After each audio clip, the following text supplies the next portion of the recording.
Hello students, कैसे हैं आप सब। मेरा नाम है राजन कुमार एंड आप देख रहे हैं राजन एकेडमी ऑफ एजुकेशन। तो स्टूडेंट्स, आज के इस वीडियो में हम लोग बात करने वाले हैं क्लास 11th के चैप्टर नंबर 6 फिजिकल एजुकेशन के। ठीक है, तो physical activity and leadership training, इसके हम कुछ इंपॉर्टेंट पॉइंट्स जो हैं वो डिस्कस करेंगे और एक तरीके से हम कह सकते हैं एक चैप्टर समझने जैसा भी है। ठीक है, तो इसमें जो बहुत ज़्यादा इंपॉर्टेंट पॉइंट्स हैं हम उनको डिस्कस करने वाले हैं। तो चलिए पहले पॉइंट से शुरू करते हैं। ठीक है, वैसे मैंने ये प्रिंट आउट भी इसका एक निकाल चुका हूँ, लेकिन प्रिंट आउट थोड़ा क्लियर नहीं आया, इसलिए मैंने हैंड राइटिंग में लिखा है। तो अगर आप लोगों को हैंड राइटिंग समझ में नहीं आ रही है तो मैं आप लोगों को व्हाट्सएप कर दूंगा, या आप इस डिस्क्रिप्शन में मैं लिंक दे दूंगा पीडीएफ का।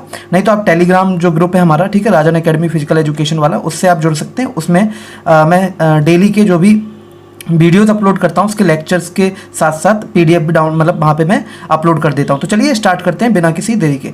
तो भाई यहाँ पर देखिए, पहला जो पॉइंट है वो है each body movement associated with individuals can be termed as physical activity. यानी कि यहाँ पे बता रहे हैं कि फिजिकल एक्टिविटी क्या होता है। तो भाई देखिए, हर एक बॉडी मूवमेंट, जो भी बॉडी मूवमेंट हो रहा है, ठीक है, जो भी एक इंसान बॉडी मूवमेंट कर रहा है, ठीक है, तो हम उसको कहते हैं फिजिकल एक्टिविटी। किसी भी तरीके का मूवमेंट फिजिकल एक्टिविटी कहलाता है। ठीक है, नेक्स्ट पॉइंट जो है, नेक्स्ट पॉइंट में कह रहे हैं physical activity generally refers to the movement that enhances health, department of health and human services के द्वारा ये कहा गया है। ठीक है, अब मुझे आप लोग ये बताइएगा कि ये कौन से देश ने कहा है। ठीक है, किस देश का ये डिपार्टमेंट है। ठीक है, department of health and human services, आप लोग मुझे कमेंट सेक्शन में बताइएगा। ठीक है, किसके अकॉर्डिंग ये डेफिनेशन दी गई है कि physical activity generally refers to the movement that enhances health. यानी कि फिजिकल एक्टिविटी ऐसा एक जनरली मूवमेंट है, ठीक है, एक मूवमेंट है जो हमारी हेल्थ को एनहेंस करता है। ठीक है, यानी कि उससे हमारी हेल्थ जो है एनहेंस होती है। नेक्स्ट जो हमारे पास पॉइंट है वो है थर्ड पॉइंट। थर्ड पॉइंट में कह रहे हैं फिजिकल इनएक्टिविटी। ठीक है, physical inactivity means absence of regular physical activities in daily routine. यानी कि जब एक इंसान, ठीक है, जब डेली रेगुलर एक्टिविटीज़ मतलब रेगुलर फिजिकल एक्टिविटीज़ जब नहीं करता है अपने डेली रूटीन में, तो हम उसको कहते हैं फिजिकल इनएक्टिविटी। ठीक है, जिसमें वो regular exercise, regular physical exercises वगैरह नहीं करता है या एक्टिविटी नहीं कर रहा है, तो हम उसको कहते हैं फिजिकल इनएक्टिविटी। ठीक है, तो मैं थोड़ा सा जल्दी जल्दी बोलता हूँ, तो इसलिए अगर आप लोगों को लग रहा हो कि मैं बहुत जल्दी फास्ट बोल रहा हूँ तो आप लोग वीडियो को थोड़ा स्लो करके भी देख सकते हैं। ठीक है, और नहीं तो आप लोग आराम से वीडियो देखिए। चलिए अब नेक्स्ट पॉइंट पे डिस्कस कर लेते हैं। नेक्स्ट पॉइंट जो है the lack of physical activity. यानी कि जब फिजिकल एक्टिविटी नहीं की जाती है, जब उसका लैक होता है, the lack of physical activity is due to dysentery life style and sedentary, not dysentery actually, यहाँ पे मेरे से मिस्टेक हो गई बोलने में, यहाँ पे sedentary life style and lack of interest in taking parts in sports during leisure time. यानी कि जब हमारे पास लीजर टाइम होता है, ठीक है, तो इसमें क्या, the lack of physical activity is due to sedentary life style. एक ऐसा लाइफ स्टाइल आजकल हमारा हो गया, बहुत बिजी होने लगे हम लोग, बहुत बिजी हो गए हैं। ठीक है, lack of interest in taking parts in sports during leisure time, जब खाली समय होता है तब स्पोर्ट्स में पार्टिसिपेट ना करना। ठीक है, तो ये सारी जो हमारी ऐसी एक्टिविटीज़ जिनमें हम स्पोर्ट्स से रिलेटेड नहीं कुछ कर पाते हैं या एक्सरसाइज से दूर रहते हैं, ठीक है, तो इसी वजह से फिजिकल एक्टिविटी नहीं हो पाता है। ठीक है, और अगर फिजिकल एक्टिविटी नहीं होता तो बहुत सारे हेल्थ इशू भी होने लगते हैं। ठीक है, नेक्स्ट हम लोग बात कर लेते हैं जो है हमारे पास fifth point, there is a direct relationship between physical activity and health. यानी कि there is a direct relationship, यानी कि फिजिकल एक्टिविटी और हेल्थ का अपने आप में डायरेक्ट रिलेशनशिप है। क्योंकि अगर देखिए फिजिकल एक्टिविटी हम नहीं करेंगे तो हमारी हेल्थ मेंटेन नहीं रहेगी। ठीक है, और हमारी हेल्थ अच्छी नहीं होगी तो हम फिजिकली एक्टिव नहीं रह पाएंगे, फिजिकली एक्टिव जो फिजिकल एक्टिविटीज़ है वो नहीं कर पाएंगे। तो ये एक दूसरे से डायरेक्टली रिलेटेड है।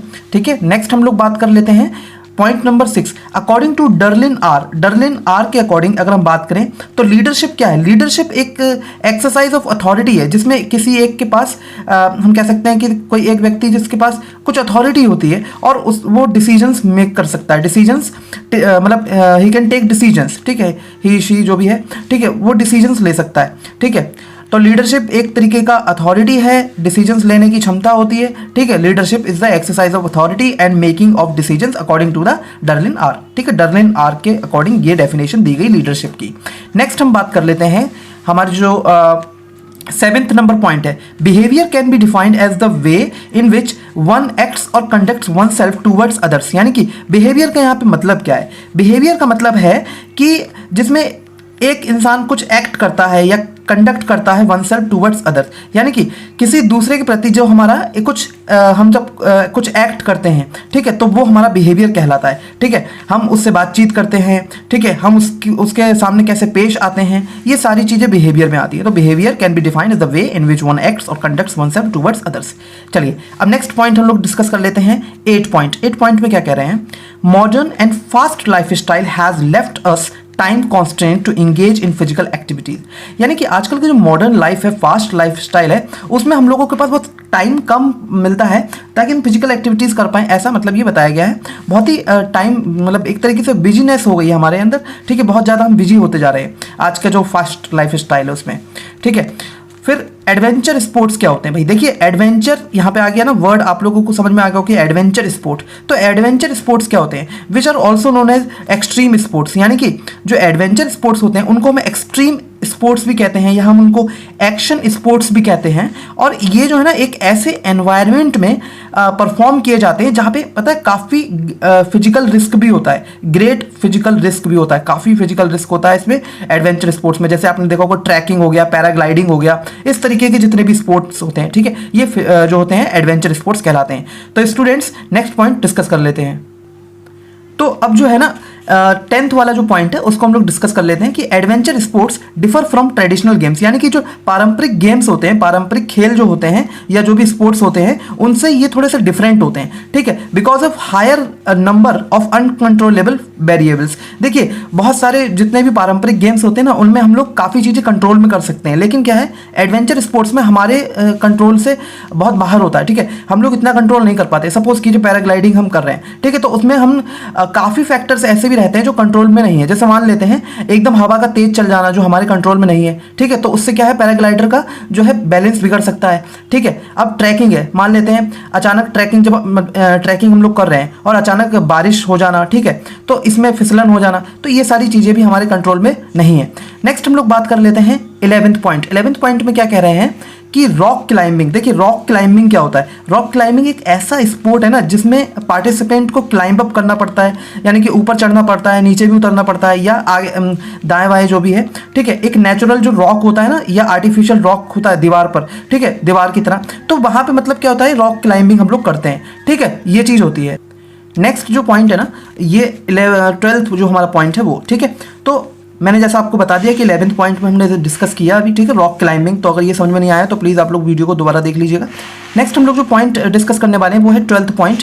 12th पॉइंट में देखिए क्या कह रहे हैं, the main danger associated with rock climbing is falling from the height. देखिए जब रॉक क्लाइंबिंग करता है कोई भी तो सबसे बड़ा जो डेंजर होता है ना वो होता है फॉलिंग फ्रॉम द हाइट, यानी कि ऊंचाई से गिरना। ठीक है, तो ये बहुत बड़ा डेंजर होता है, बहुत बड़ा रिस्क होता है। ठीक है, तो ये जो रॉक क्लाइंबिंग है ये बहुत ज़्यादा डेंजरस भी होती है अगर हम इसको सही तरीके से नहीं कर रहे हैं तो। ठीक है, ओवर स्ट्रेनिंग क्या है? ओवर स्ट्रेनिंग या हम कह सकते हैं जब हम अपने बॉडी पार्ट्स का ओवर यूज करते हैं तो उससे क्या होता है परमानेंट डैमेज भी हो जाता है कई बार, टेंडेंस का, लिगामेंट्स का या मेम्ब्रेन्स का। ठीक है, तो ये चीज़ होती है, और शेयर्स का। ठीक, तो आप लोग इसको सही से समझिए।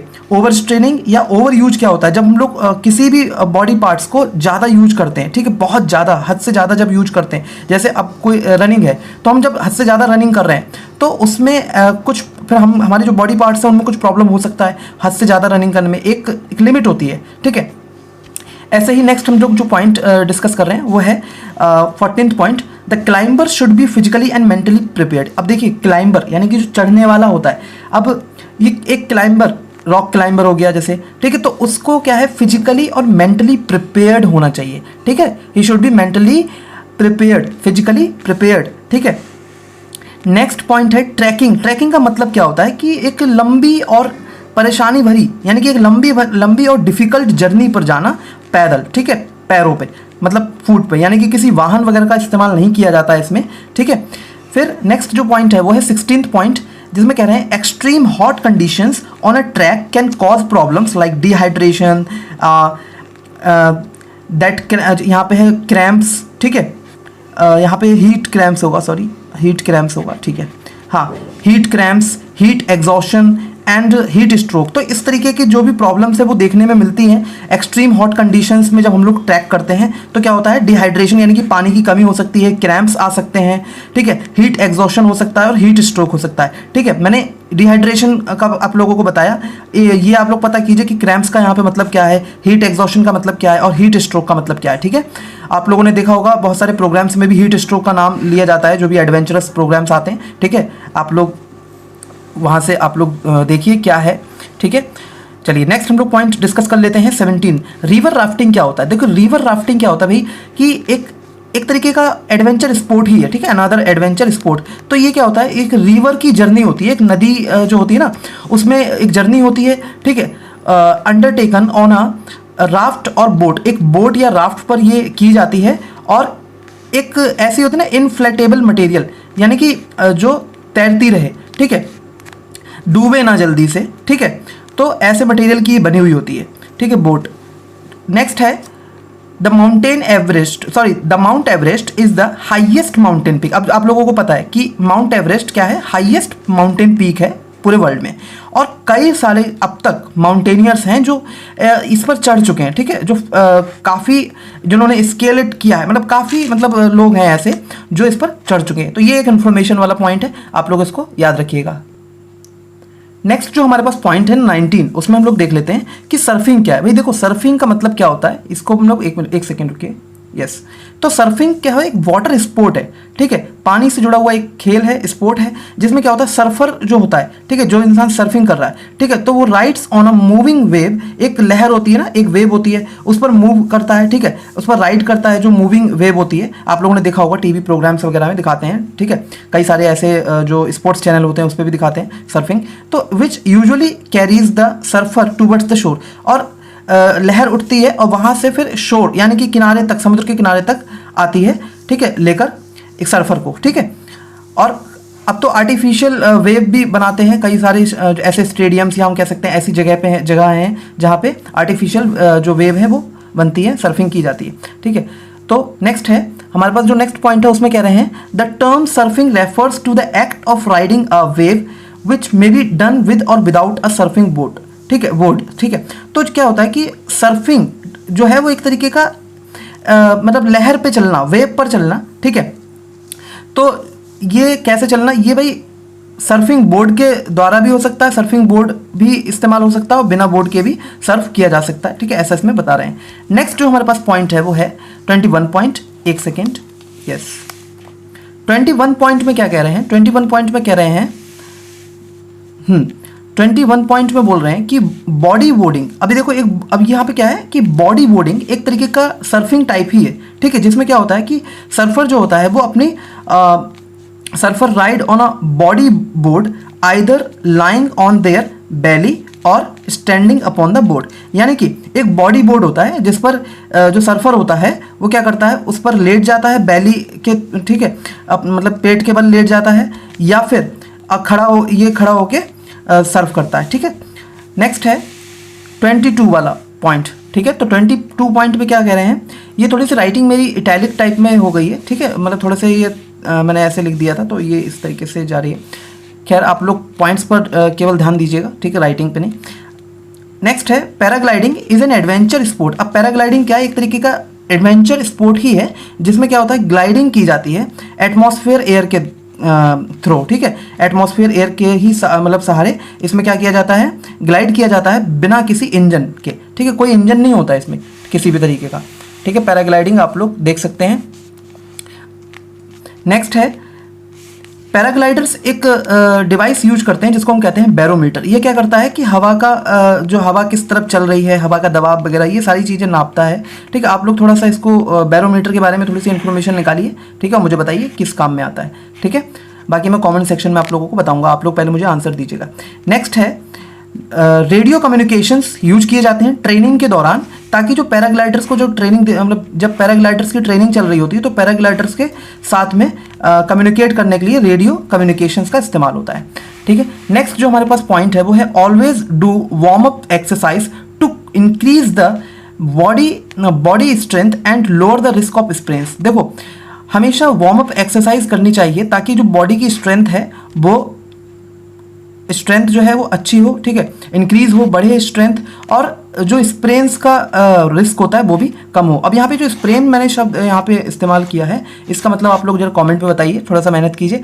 तो स्टूडेंट्स एक दो पॉइंट्स और भी हैं जो मैं आप लोगों को पीडीएफ में दे दूंगा, ठीक है, वो आप लोग खुद समझिएगा, और नहीं समझ में आए तो मुझे आप लोग व्हाट्सएप कीजिएगा, नहीं तो मुझे कॉमेंट सेक्शन में बताइएगा, मैं आप लोगों को अच्छे से समझा दूंगा, ठीक है, एक छोटा सा क्लिप वीडियो बना के, ठीक है, आप लोगों को बता दूंगा। तो आई होप आप लोगों को ये बहुत अच्छे से समझ में आ गया होगा। अगर आप लोगों को ये वीडियो पसंद आया तो प्लीज़ लाइक कीजिए, शेयर कीजिए, कमेंट कीजिए, ठीक है। Thank you so much.